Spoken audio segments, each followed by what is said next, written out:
जय हिंद दोस्तों। Welcome to AP academy. आज हम लोग लूसेंट जीके में एवोल्यूशन ऑफ द कॉन्स्टिट्यूशन जो पढ़ रहे थे उसको आगे कंटिन्यू करेंगे। लास्ट क्लास में हम लोगों ने मॉर्ले मिंटो रिफॉर्म्स और इंडियन काउंसिल एक्ट 1909 तक देख लिया था। आज जो हमें एक्ट पढ़ना है वो पढ़ना है गवर्नमेंट ऑफ इंडिया एक्ट 1919। देखिए यहाँ पर आपको दो लोग नजर आ रहे हैं, एक है मॉन्टेग्यू और दूसरे हैं चेम्सफोर्ड। देखिए इस रिफॉर्म को गवर्नमेंट ऑफ इंडिया एक्ट 1919 को मॉन्टेग्यू चेम्सफोर्ड रिफॉर्म्स भी कहा जाता है। कारण क्या है इसका कि इस टाइम पर जो सेक्रेटरी ऑफ स्टेट थे फॉर इंडिया ये थे मॉन्टेग्यू, लॉर्ड मॉन्टेग्यू, और जो वाइसरॉय थे वो थे लॉर्ड चेम्सफोर्ड। तो इनकी रिकमेंडेशन पर ही गवर्नमेंट ऑफ इंडिया एक्ट 1919 बनाया गया था। इसीलिए इसको मॉन्टेग्यू चेम्सफोर्ड रिफॉर्म्स भी कहा जाता है। इसमें सबसे पहला पॉइंट जो था कि इंडिया में सबसे पहली बार लंदन में इंडिया का एक हाई कमीशन का ऑफिस बनाया गया। देखिए आज की डेट में भी अगर हम बात करें तो इंडिया में लंदन में इंडिया का हाई कमीशन है। हर जगह होता है, हर देश में इंडिया का हाई कमीशन होता है। ठीक है, तो इस पहली बार, ठीक है, हाई कमिश्नर बनाया गया इंडिया का, जो जो कहाँ रहता था, लंदन में। कहाँ रहता है, लंदन में। तो पहली बार हाई कमिश्नर बनाया गया, नया ऑफिस बनाया गया हाई कमिश्नर का। कहाँ पे, लंदन में। ठीक है, और कुछ फंक्शंस उसको ट्रांसफर किए गए। ठीक है, मतलब जो functions secretary of state for India कर रहा था उसके कुछ फंक्शंस किसको ट्रांसफर किए गए, हाई कमिश्नर को। ठीक है, तो ये पोस्ट बनाई गई, नई पोस्ट बनाई गई लंदन में। इसके अलावा अगर हम बात करें तो इस एक्ट के थ्रू जो सबसे इंपॉर्टेंट चीज हुई, इसके थ्रू एक पब्लिक सर्विस कमीशन बनाया गया। क्या बनाया गया, पब्लिक सर्विस कमीशन। देखिए आपको याद होगा मैंने आपको बताया था कि जो कंपनी थी, ठीक है, उसमें जो लोग काम करते थे ना, ठीक है, उनके रिक्रूटमेंट के लिए सबसे पहले तो एंट्रेंस एग्जाम चालू किया गया। ठीक, उसके बाद याद करिए मैंने पढ़ाया था आपको 1853 का चार्टर एक्ट। उसमें मैंने आपको बताया था कि पहली बार कॉम्पिटिटिव एग्जाम्स की शुरुआत की गई थी कंपनीज के एम्प्लॉय के लिए। अब देखिए उस टाइम पर जो एग्जाम होता था ना वो लंदन में होता था। ठीक है, जो एग्जाम जिसको भी देना होता था उसको कहाँ जाना पड़ता था, लंदन जाना पड़ता था। ठीक है, लेकिन अब क्या किया गया, गवर्नमेंट ऑफ इंडिया एक्ट 1919 के थ्रू एक पब्लिक सर्विस कमीशन बना दिया गया भारत में ही। मतलब अब एग्जाम भारत में होगा।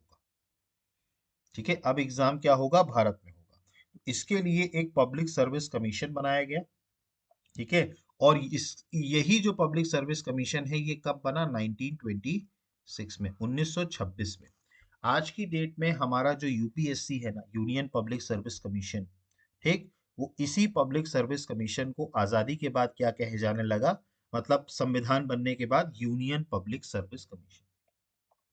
तो ये पब्लिक सर्विस कमीशन कब बना, 1926 में। किसके लिए, फॉर रिक्रूटिंग सिविल सर्वेंट्स।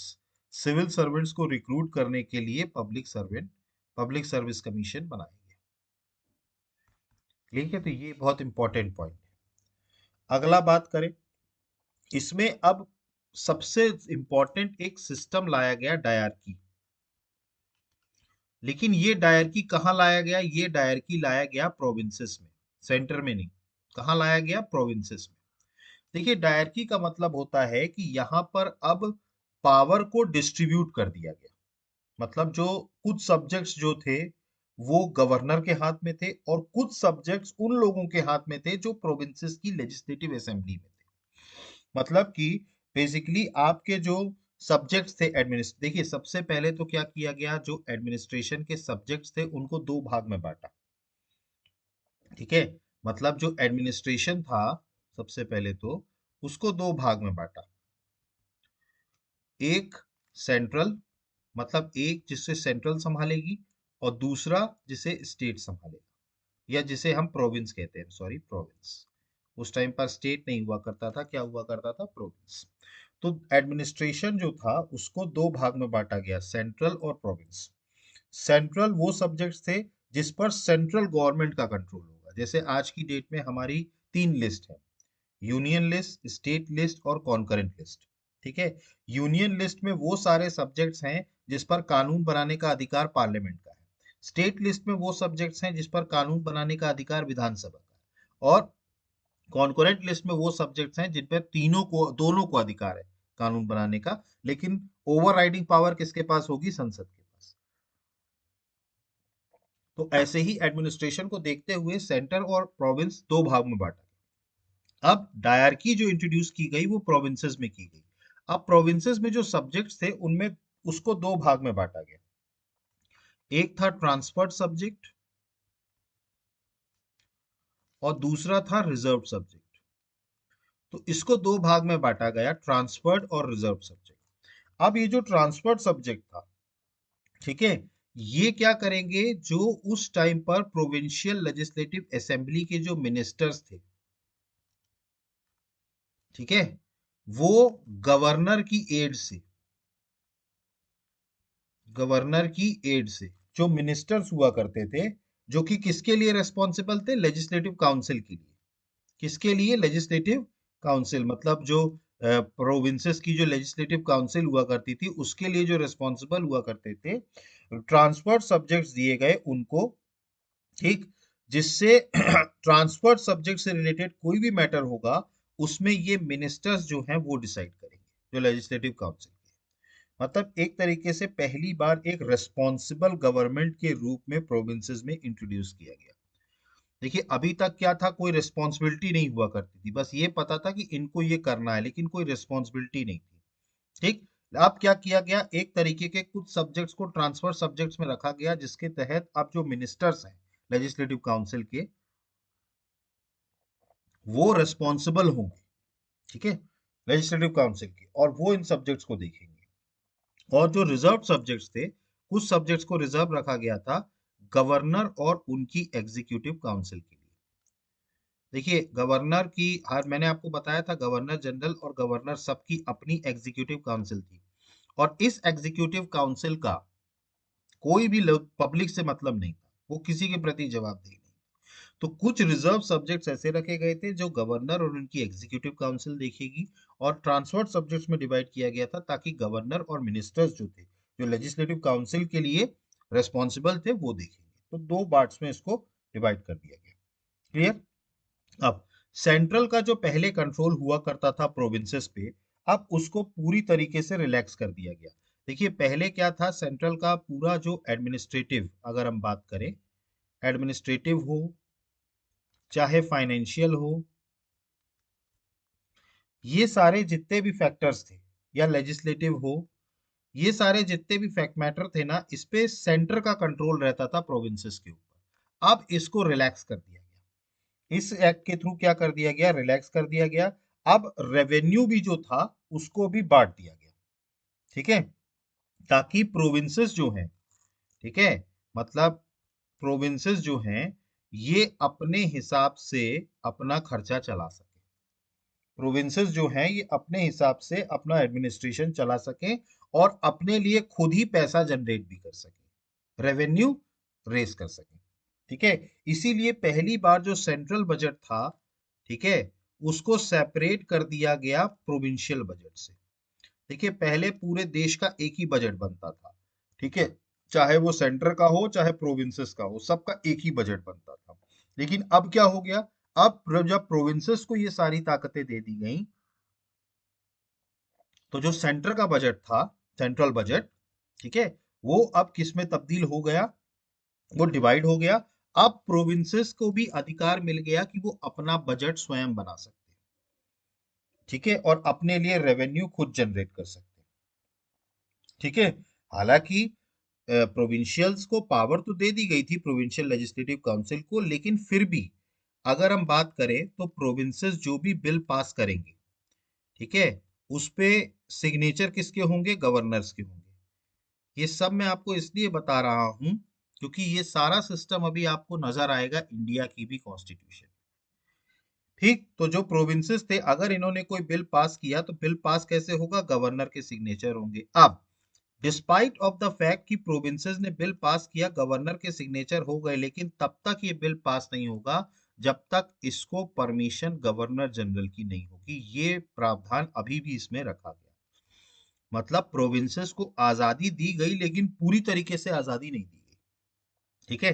अभी भी क्या करेंगे? गवर्नर ने अगर साइन भी कर दिया, ठीक है, तब भी वो बिल तब तक वो लॉ नहीं बनेगा जब तक उस पर गवर्नर जनरल की साइन नहीं। ठीक है, जैसे आज की डेट में भी अगर विधानसभा कोई बिल पास करती है तो वो गवर्नर के पास जाता है, गवर्नर अगर चाहे तो उसको प्रेसिडेंट को रेकमेंड कर सकता है। ठीक है, रिजर्व रख सकता है बिल को। इसमें भी ये प्रावधान दिया गया, इसमें ये प्रावधान दिया गया कि अगर विधानसभा कोई बिल पास कर देती है, लेजिस्लेटिव काउंसिल अगर कोई बिल पास कर देती है, तो गवर्नर उसको चाहे तो रिजर्व रख सकते हैं bill for the consideration of governor. ठीक है, और गवर्नर जनरल जो है, ठीक है, गवर्नर जनरल, तो समझ में आया आपको ये। ठीक है, तो डायरकी वाला पॉइंट आपको समझ में आया, डायरकी क्या है। ठीक है, अगला जो इम्पोर्टेंट पॉइंट है, जो इंडियन लेजिस्लेचर था, इंडियन लेजिस्लेचर मतलब जो पहला जो इंडियन लेजिस्लेचर था, अब इस एक्ट के थ्रू उसको बाई कैमरल बना दिया। ठीक है, इंडियन लेजिस्लेचर जो था उसको क्या बना दिया गया, बाई कैमरल। बाई कैमरल का मतलब होता है दो सदन। जैसे आज की डेट में हमारी जो संसद भवन है उसमें दो सदन है, एक उच्च सदन और एक निम्न सदन, अपर हाउस और लोअर हाउस, राज्यसभा और लोकसभा। तो इंडियन लेजिस्लेचर आज की डेट में क्या है, बाई कैमरल है। तो उस टाइम पर भी इंडियन लेजिस्लेचर को पहली बार क्या बनाया गया, बाई कैमरल। ठीक है, पहली बार क्या बनाया गया इस एक्ट के थ्रू, बाई कैमरल।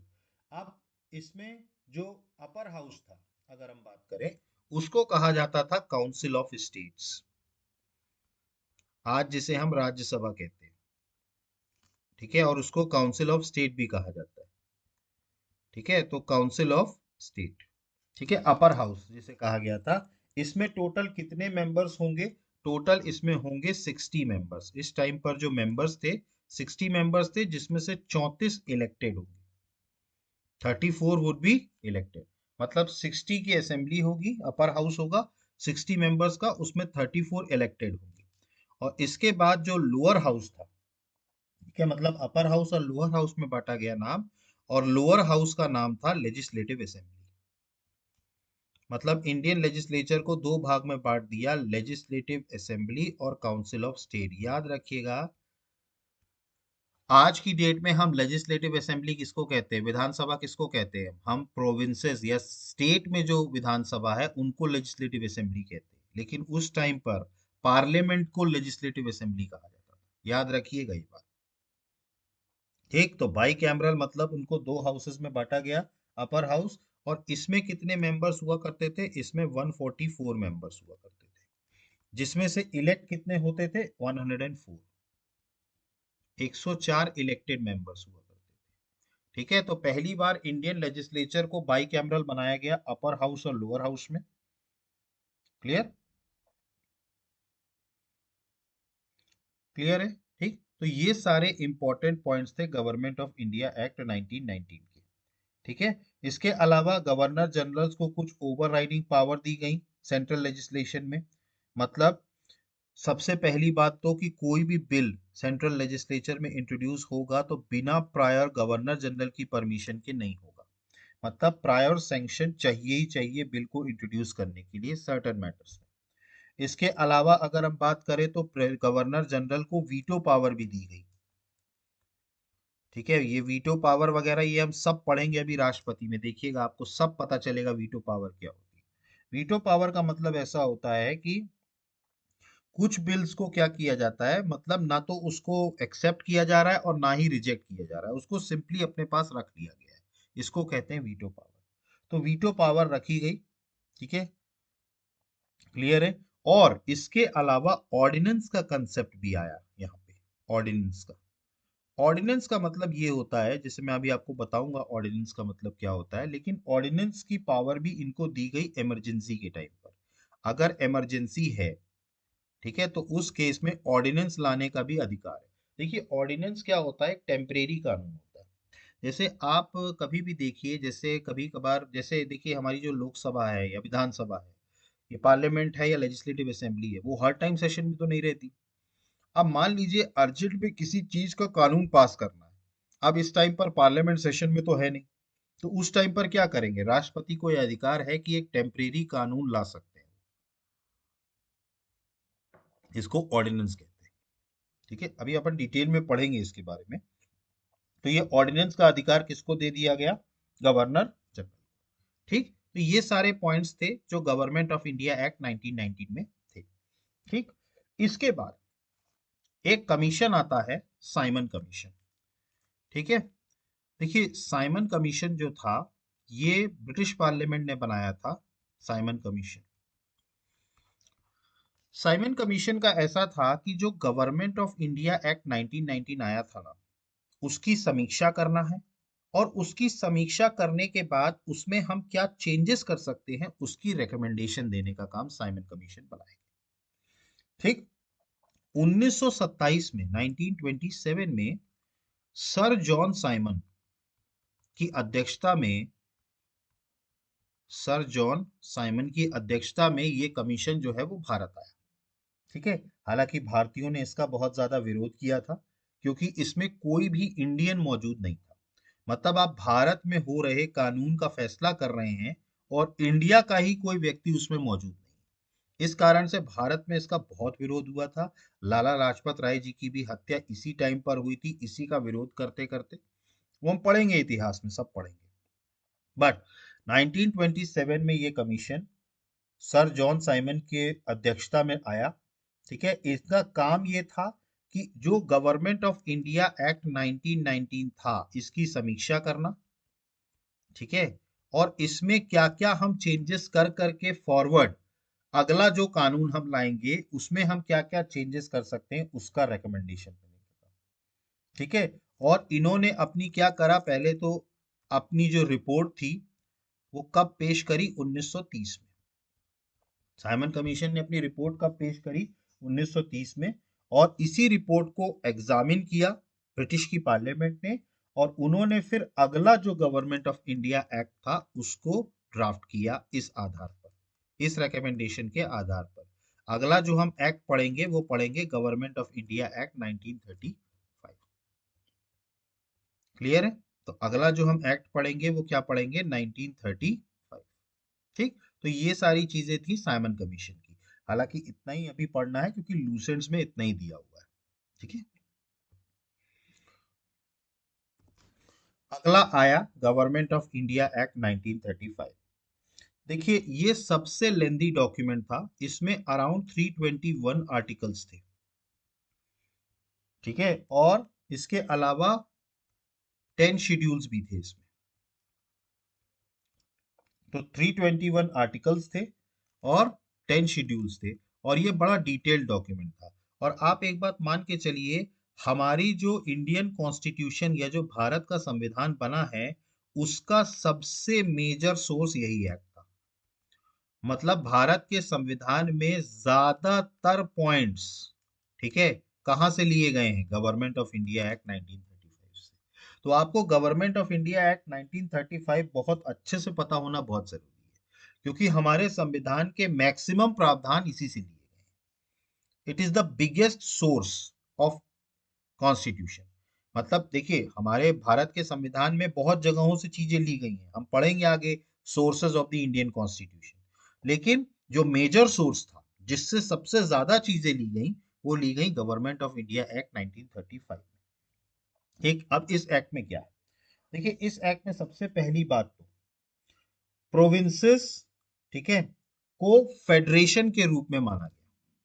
मतलब इसमें जो माना गया सबसे पहला प्रावधान लाया गया फेडरेशन का।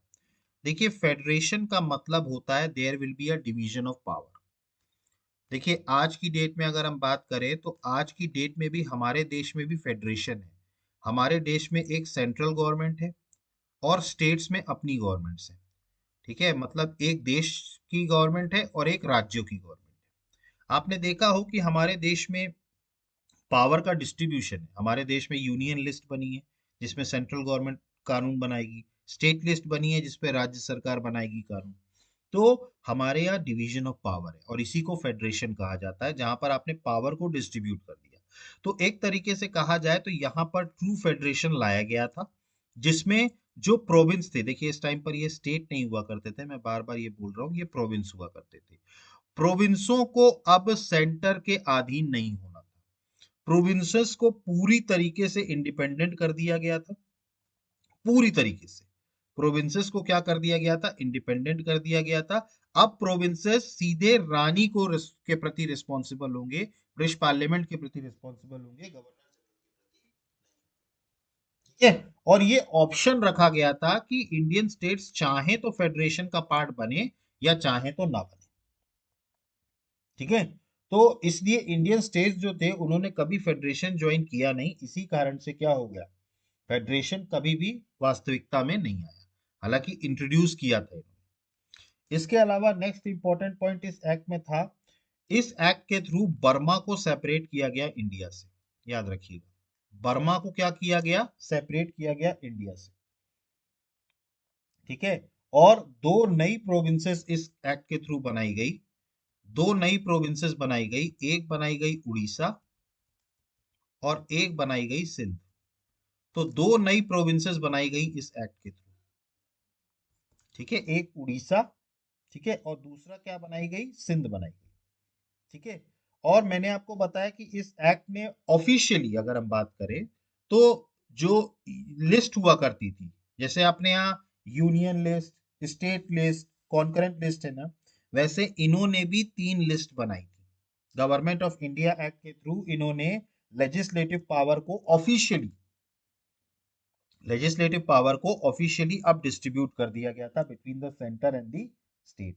मतलब ये तय कर दिया गया था कि कौन से चीजों के ऊपर सेंट्रल कानून बनाएगा और कौन सी चीजों के ऊपर स्टेट कानून बनाएगा।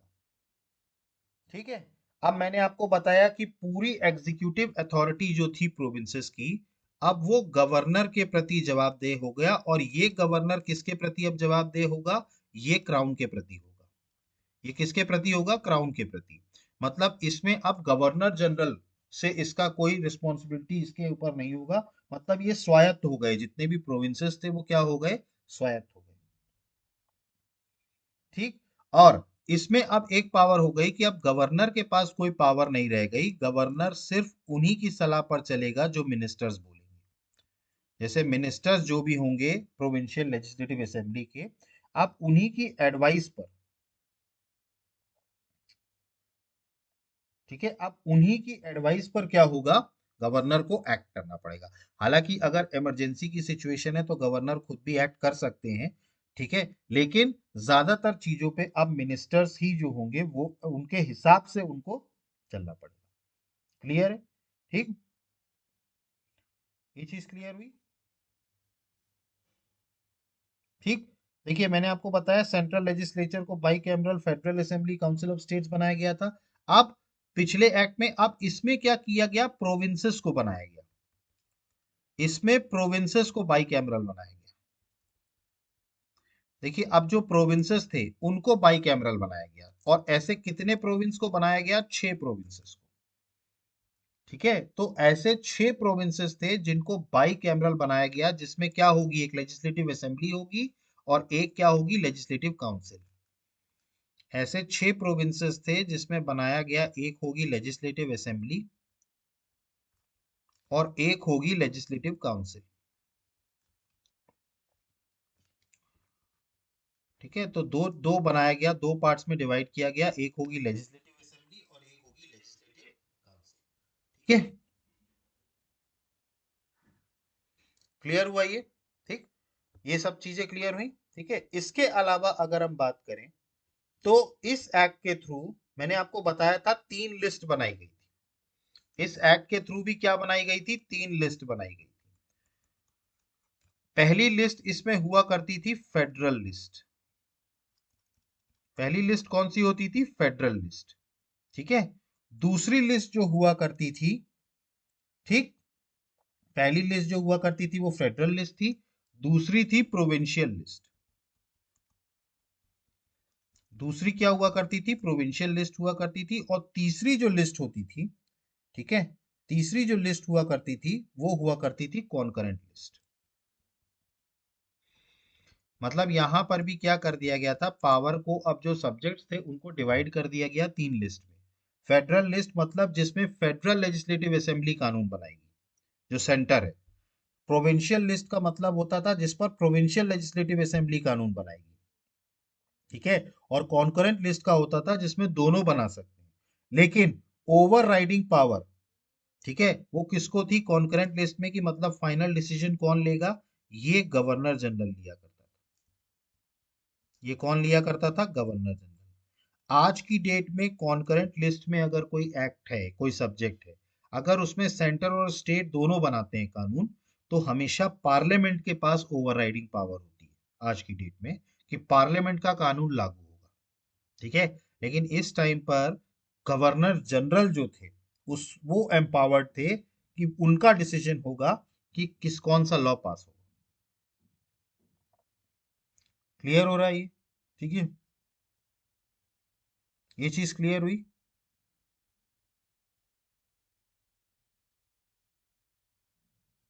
क्लियर है ये, ठीक। तो ये सारे पॉइंट्स थे इसमें, ठीक है। अभी कुछ और भी पॉइंट्स हैं इसमें, ठीक है। इसमें अब देखिए कुछ पॉइंट्स ऐसे थे कि अब जो, जैसे मैंने आपको बताया था कुछ दिन पहले, कुछ टाइम पहले, कि पहले जो भी बिल्स आया करते थे लेजिस्लेटिव असेंबली में, जो भी बिल्स आते थे, वो सब के सब पहले प्रायर परमिशन चाहिए होती थी गवर्नर जनरल की, तब वो बिल इंट्रोड्यूस होगा, ठीक है। इसमें कुछ सब्जेक्ट्स में क्या कर दिया गया, ये इंट्रोडक्शन डाल दिया गया कि गवर्नर जनरल की प्रायर सैंक्शन की जरूरत नहीं है कुछ सब्जेक्ट्स में। मतलब वो डायरेक्टली उनके उनकी सलाह के बिना भी सीधे बिल को इंट्रोड्यूस किया जा सकता है लेजिस्लेचर में। लेजिस्लेचर में उनके बिना भी बिल को क्या किया जा सकता है, इंट्रोड्यूस किया जा सकता है कुछ सब्जेक्ट्स में, सारे सब्जेक्ट्स में नहीं, कुछ सब्जेक्ट्स में बिल को इंट्रोड्यूस किया जा सकता है without the governor generals prior concession, ठीक है, सैंक्शन, मतलब उनकी जरूरत नहीं, ठीक है, ठीक है। इसके अलावा अगर हम बात करें, अगर किसी बिल पर कोई चर्चा हो रही है, ठीक है, तो गवर्नर जनरल के पास ये पावर दे दी गई, अगर किसी बिल पर बहुत लंबी चर्चा हो रही है, कोई डिसीजन नहीं निकल पा रहा है, तो गवर्नर जनरल को ये पावर दी गई कि उस प्रोसीडिंग को वो सस्पेंड कर सकता है।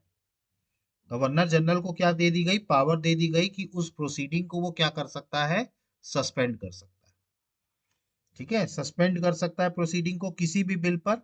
और अगर उसको ये लग जाता है, ठीक है, ये स्पेशल रिस्पॉन्सिबिलिटी दी गई गवर्नर जनरल, ठीक है, गवर्नर जनरल को एक स्पेशल रिस्पॉन्सिबिलिटी दी गई जिसके तहत सस्पेंड किया जा सकता है। क्लियर है, ठीक है, ये सारे पॉइंट्स क्लियर हुए आपको, ठीक।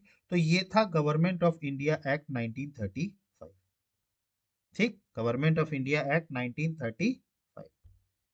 क्लियर, ये चीज क्लियर है।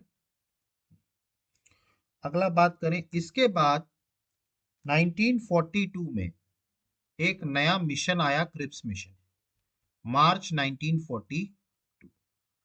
इसमें क्या आया, एक नया मिशन आया जिसको क्या कहा गया, क्रिप्स मिशन।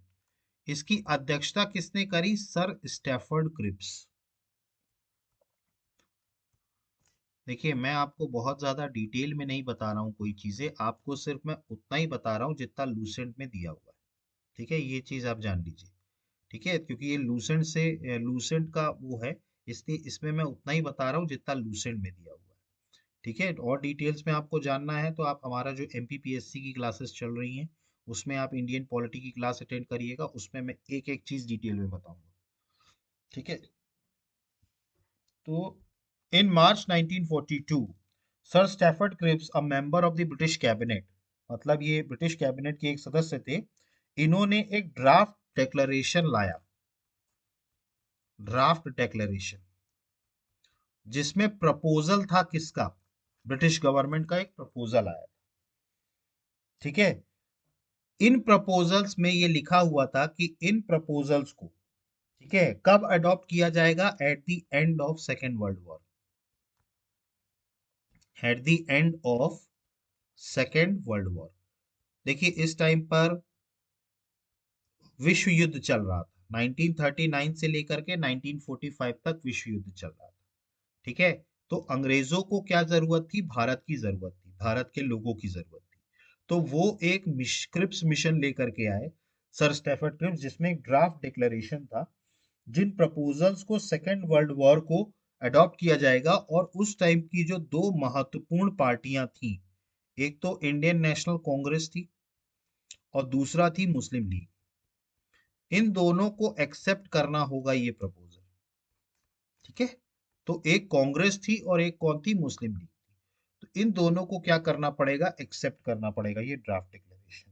इसके तहत भारत को डोमिनियन स्टेटस दिया जाएगा। क्या दिया जाएगा, डोमिनियन स्टेटस। डोमिनियन स्टेटस का मतलब ये होता है, ठीक है, कि भले ही सरकार हमारी बन जाएगी, लोग हमारे रहेंगे, लेकिन फिर भी जो मेन जो लीड रोल में रहेंगे वो कौन रहेगी, ब्रिटिश पार्लियामेंट रहेगी। डोमिनियन स्टेटस का मतलब ये होता है, ठीक है। तो डोमिनियन स्टेटस देने की बात की गई, ठीक। इसके अलावा एक कॉन्स्टिट्यूएंट असेंबली बनाई जाएगी। इस एक्ट के थ्रू क्या बनाई जाएगी, एक कॉन्स्टिट्यूएंट असेंबली बनाई जाएगी, जिसको कौन चुनेगा, जिसको लोगों के द्वारा चुना जाएगा, ठीक है। मतलब एक इलेक्टेड कॉन्स्टिट्यूएंट असेंबली बनेगी by the people of India, और ये भारत का कानून बनाएगी। मतलब भारत में जो कानून है वो ये बनाएगी कॉन्स्टिट्यूएंट असेंबली। ये सब प्रपोजल्स थे इसके, ठीक है। और इसमें ये इस प्रपोजल में ये भी आजादी दी गई कि अगर कोई प्रोविंस इसको एक्सेप्ट नहीं करता है, मतलब अगर कोई प्रोविंस भारत का जो है वो नहीं बनना चाहता हिस्सा, या उनके कॉन्स्टिट्यूशन को एक्सेप्ट नहीं करना चाहता, तो ये प्रोविंस जो है वो फ्री है कि वो आराम से अपना खुद का बना सकता है, ठीक है। वो अपना सेपरेट बना सकता है, ठीक है। तो ये सारी बातें इसमें कही गई थी। हालांकि कांग्रेस और मुस्लिम लीग दोनों ने इसको प्लान को एक्सेप्ट नहीं किया। कांग्रेस का बिल्कुल स्पष्ट कहना था कि अब हमें पूर्ण स्वराज चाहिए, पूरी आजादी चाहिए, हमें कोई डोमिनियन स्टेटस अब नहीं चाहिए। और मुस्लिम लीग ने इसलिए इसको रिजेक्ट किया क्योंकि मुस्लिम लीग शुरू से एक डिमांड कर रहा था, एक सेपरेट देश पाकिस्तान, इसमें जिसमें कोई जिक्र नहीं किया गया था पाकिस्तान का। तो इस कारण से इस प्रपोजल को रिजेक्ट कर दिया गया। तो ये प्रपोजल जो हो गया वो रिजेक्ट हो गया। इसके बाद एक अलग प्रपोजल आता है, जो आता है कैबिनेट मिशन प्लान 1946 में, ठीक है। तो मार्च 1946 में अगर हम बात करें, तो मार्च 1946 में उस टाइम जो एक कैबिनेट मिनिस्टर हुआ करते थे, लॉर्ड एटली, ठीक है। लॉर्ड एटली जो हुए करते थे, इन्होंने एक कैबिनेट मिशन भेजा इंडिया में, जिसमें 3 कैबिनेट मिनिस्टर्स थे इनके। एटली, ठीक है, एटली जो उस टाइम के क्या थे, प्राइम मिनिस्टर थे ब्रिटिश गवर्नमेंट के। इन्होंने 3 लोगों को भेजा कैबिनेट मिनिस्टर्स को, एक प्लान के तहत, कैबिनेट मिशन प्लान। देखिए पहले व्यक्ति कौन थे, लॉर्ड पैट्रिक लॉरेंस,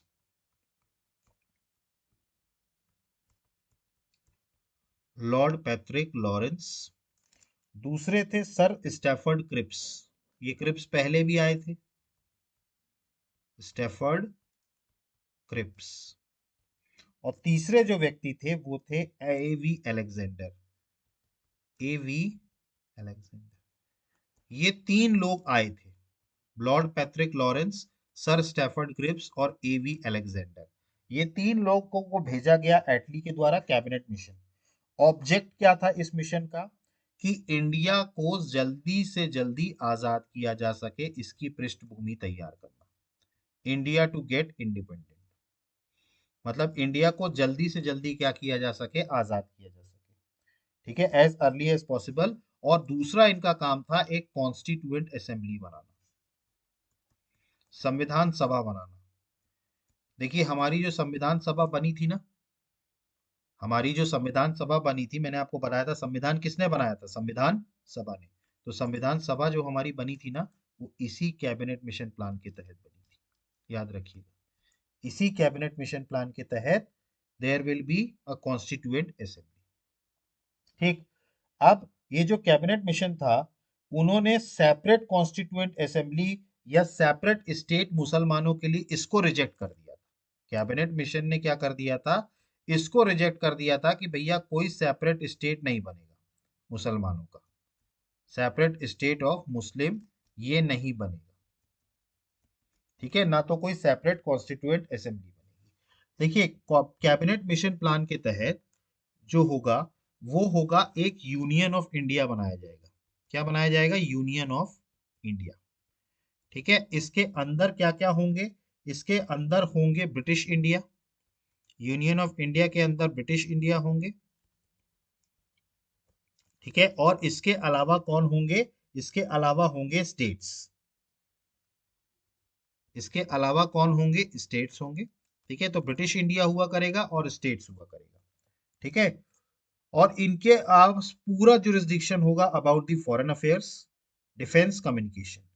जितनी भी रेसिडुअरी पावर होगी वो प्रोविंसेस और स्टेट्स के पास हुआ करेगी, लेकिन जो मेन पावर हुआ करेगी जैसे फॉरेन अफेयर्स है, डिफेंस है, कम्युनिकेशन है, ये किनके पास हुआ करेगा, ब्रिटिश इंडिया के पास। तो ब्रिटिश इंडिया और जो स्टेट्स थे इनमें यूनियन ऑफ इंडिया को बांटा जाएगा, ठीक है। और यूनियन के पास एग्जीक्यूटिव भी होंगे और लेजिस्लेचर भी होंगे consisting of representatives of the provinces and states. मतलब इनके पास क्या होगा, यूनियन के पास एक लेजिस्लेचर भी होगा और एग्जीक्यूटिव भी होंगे। जैसे आज की डेट में हमारी पार्लियामेंट भी है और हमारे पास एग्जीक्यूटिव्स भी हैं, कार्यपालिका और कार्यपालिका और विधायिका, ये दोनों चीजें होंगी, ठीक है, ठीक है। और इसके अलावा जो कुछ चीजें और भी थी इसमें, जैसे कोई भी मेजर कम्युनल डिसीजन होगा, कम्युनल इशू पे अगर कोई डिसीजन होगा तो उसमें मेजॉरिटी सपोर्ट की जरूरत पड़ेगी दोनों मेजर कम्युनिटीज की। मतलब दो मेजर कम्युनिटीज जो हैं, जैसे उस टाइम पर दो मेजर कम्युनिटीज कौन कौन सी थी, हिंदू और मुसलमान, हिंदू और मुसलमान दो ही मेजर कम्युनिटीज थी। तो दोनों मेजर कम्युनिटीज की अलग अलग मेजॉरिटी सपोर्ट होगा, ठीक है। और वोटिंग जो होगी वो मेंबर जो प्रेजेंट हैं वोटिंग कर रहे हैं उनके आधार पर जो मेजोरिटी होगी वो तय होगी, ठीक है। ये चीजें क्लियर हुई। तो ये क्या था, कैबिनेट मिशन प्लान, ठीक है, 1946 में आया। इसके तहत क्या बन गई, कॉन्स्टिट्यूएंट असेंबली। अब इसके बाद क्या होता है, इसके बाद चूंकि मुस्लिम लीग जो थी वो इसको मानने को तैयार नहीं थी, क्योंकि मुस्लिम लीग जो थी वो बिल्कुल किसी भी हालत में पाकिस्तान चाहती थी एट एनी कॉस्ट।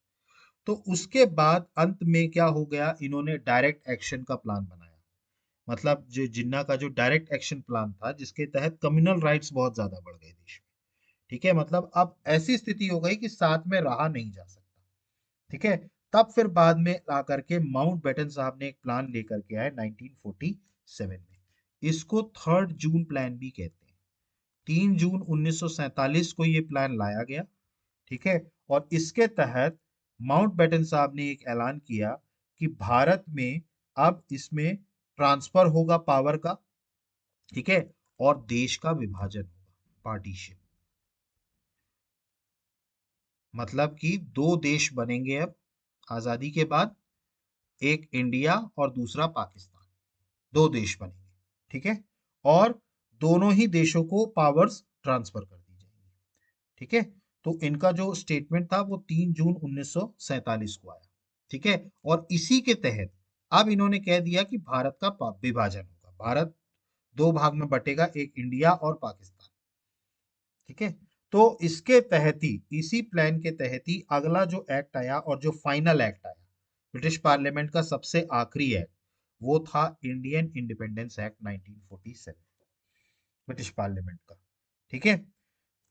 तो इसके तहत सबसे पहला पॉइंट तो यही था कि 15 अगस्त 1947, 15 अगस्त 1947 को, ठीक है, भारत जो होगा, भारत को अंग्रेज छोड़ देंगे पूरी तरह। India will be released and India will become independent on 15 अगस्त 1947, ठीक है। जो भी ट्रीटीज थी, जो कुछ भी था ट्राइबल एरियाज स्टेट्स के साथ, वो सारी चीजें लैप्स कर जाएंगी, सारी चीजें लैप्स कर जाएंगी। मतलब दो देश बनेंगे 15 अगस्त 1947 के बाद, एक इंडिया और दूसरा पाकिस्तान, ठीक है। और ये दोनों इंडिपेंडेंट डोमिनियन होंगे, मतलब ये सॉवरिन कंट्रीज होंगी, मतलब इन पे किसी का भी हस्तक्षेप नहीं होगा, अंग्रेजों का भी हस्तक्षेप इस पे नहीं होगा, ठीक है। तो दो देश बनाए जाएंगे, इंडिया और पाकिस्तान, ठीक है। जो सेक्रेटरी ऑफ स्टेट ऑफिस था उसको एबॉलिश कर दिया गया, सेक्रेटरी ऑफ स्टेट जो भारत को चला रहे थे उनको क्या कर दिया गया, खत्म कर दिया गया इस एक्ट के थ्रू, ठीक है।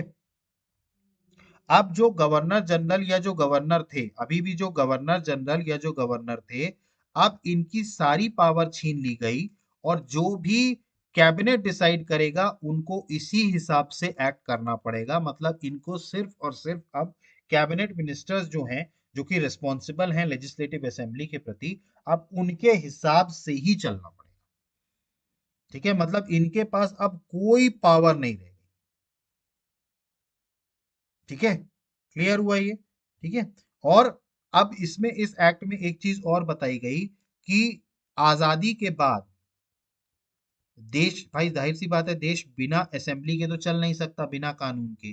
तो जो छोटे मोटे कानून है, जब तक हमारा संविधान नहीं बन जाता तब तक कॉन्स्टिट्यूएंट असेंबली लेजिस्लेटिव असेंबली का काम करेगी। याद रखिए, मतलब जो संविधान सभा बनी थी वही क्या बनेगी, लेजिस्लेटिव असेंबली बनेगी। और जो छोटे कानून हैं, जो थोड़े बहुत कानून हैं जो पास करने हैं, वो कौन पास करेगा, कॉन्स्टिट्यूएंट असेंबली।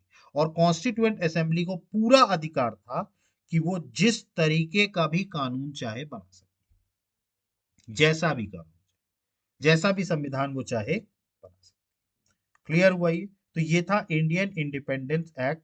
ठीक है, ये सबसे आखिरी एक्ट था। ठीक है, और इसी के तहत भारत को आजादी मिली। भारत और पाकिस्तान दोनों देश इस एक्ट के थ्रू आजाद हुए, इंडियन इंडिपेंडेंस एक्ट 1947। ठीक। इसके अलावा दो पॉइंट्स आपको और याद रखने हैं। मैंने आपको बताया था इंटरिम गवर्नमेंट के बारे में 1946 में जो बनी थी। ठीक है, 2 सितंबर 1946 को एक इंटरिम गवर्नमेंट बनी थी। ठीक है, जिसके तहत मैंने आपको मेंबर्स और उनके पोर्टफोलियोज बताए थे। जैसे जवाहरलाल नेहरू जी के हाथ में क्या था, एक्सटर्नल अफेयर्स और कॉमनवेल्थ रिलेशंस। इसके अलावा ये काउंसिल के वाइस प्रेसिडेंट भी थे। होम और information broadcasting Sardar Patel, Rajendra Prasad, food and agriculture. देखिए, इसके ऊपर मैंने एक सेपरेट वीडियो बनाया है। इसी लूसेंट जीके की लिस्ट में आप देखेंगे तो इंटरिम गवर्नमेंट और first cabinet of independent India, इसके ऊपर मैंने वीडियो बनाया है, तो आप वहां से इसको पढ़ लीजिएगा। ठीक है, तो इंटरिम गवर्नमेंट बनी 2 सितंबर 1946 को। और पहली ये जो कैबिनेट थी भारत की आजादी के बाद, first cabinet ministers of India, इस पर भी मैंने वीडियो बनाया है। ठीक है, आप जाएंगे वहां, आप देखेंगे तो आपको इस पर भी वीडियो मिल जाएगा। ठीक है, मैंने दोनों के ऊपर बनाया है। वहां पर मैंने पूरा बताया है कौन कौन कैबिनेट मिनिस्टर्स बने पहली बार। ठीक है, और कौन कौन इंटरिम गवर्नमेंट का पार्ट थे, कौन कौन से दो ऐसे लोग थे जो कि दोनों का पार्ट थे। क्लियर? ये सारी चीजें मैंने वहां पर बताई है, तो आप ये वहां से पढ़ लीजिएगा। ठीक है, तो ये हमारा chapter number 1 evolution of the constitution complete होता है। अब कल जो हम पढ़ेंगे वो पढ़ेंगे second chapter, constituent assembly and making of the constitution. ठीक, क्लियर है? यहाँ तक आपको समझ में आ गया? इसके बाद भी अगर आपको कोई डाउट उठता है तो प्लीज़ आप कमेंट बॉक्स में मेंशन कीजिए।